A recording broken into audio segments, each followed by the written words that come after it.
Hello friends, welcome back to Food Vlog. ഇന്നത്തെ വീഡിയോയിൽ നമ്മൾ ഉണ്ടാക്കാൻ പോകുന്നത് ഒരു എഗ് ബിസ്ക്കറ്റ് ആണ്. അപ്പോൾ വീഡിയോയിലോട്ട് കടക്കുന്നതിന് മുമ്പ് എല്ലാവരും ഒന്ന് സബ്സ്ക്രൈബ് ചെയ്ത് സപ്പോർട്ട് ചെയ്യുക. അപ്പോൾ ഈ ഒരു എഗ് ബിസ്ക്കറ്റ് എങ്ങനെയാണ് എളുപ്പത്തിൽ ഉണ്ടാക്കി എടുക്കാൻ പറ്റുന്നത് നമുക്ക് നോക്കാം. അതിനായി ആദ്യം ഒരു ബൗളിലോട്ട് ഞാൻ ഇവിടെ 1 കപ്പ് മൈദ ഇട്ടെടുക്കുന്നുണ്ട്. ഇനി ഇതിലോട്ട് 1/2 ടീസ്പൂൺ ഉപ്പ്, 1/2 table spoon baking powder, 1/2 teaspoon മഞ്ഞൾപ്പൊടിയും കൂടി ചേർത്തിട്ട് മിക്സ് ആക്കി ഒരു സൈഡിലോട്ട് വെച്ചെടുക്കുക. നെക്സ്റ്റ് വേറെ ഒരു ബൗളിലോട്ട് ഞാൻ ഇവിടെ 2 മുട്ട ഇട്ടെടുത്തിട്ടുണ്ട്. ഇനി ഇതിലോട്ട് 1/4 കപ്പ് പഞ്ചസാര പൊടിച്ചതും കൂടി ആഡ് ചെയ്ത് കൊടുക്കാം. അടുത്തതായി 2 ടീസ്പൂൺ വെനില എസൻസ്,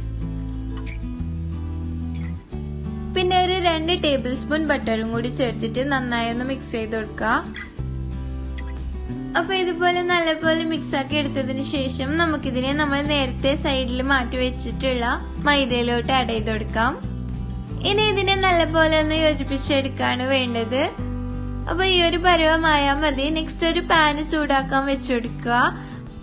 നെക്സ്റ്റ് ആ പാനിലോട്ട് നമ്മുടെ ബാറ്റർ ഇതുപോലെ ഒന്ന് റൗണ്ട് ഷേപ്പിൽ ഇട്ട് കൊടുക്കുക.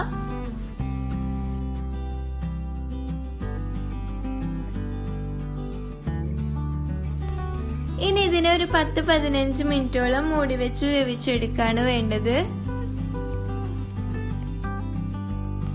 അപ്പൊ ഇത്രയേ ഉള്ളൂ, നമ്മുടെ ക്രിസ്പി ആയിട്ടുള്ള എഗ് ബിസ്ക്കറ്റ് ഇവിടെ റെഡിയാണ്. കുറച്ച് ഇൻഗ്രീഡിയൻസ് മതി ഇത് ഉണ്ടാക്കി എടുക്കാനായിട്ട്. അപ്പൊ എല്ലാവരും ഒന്ന് ട്രൈ ചെയ്ത് നോക്കുക.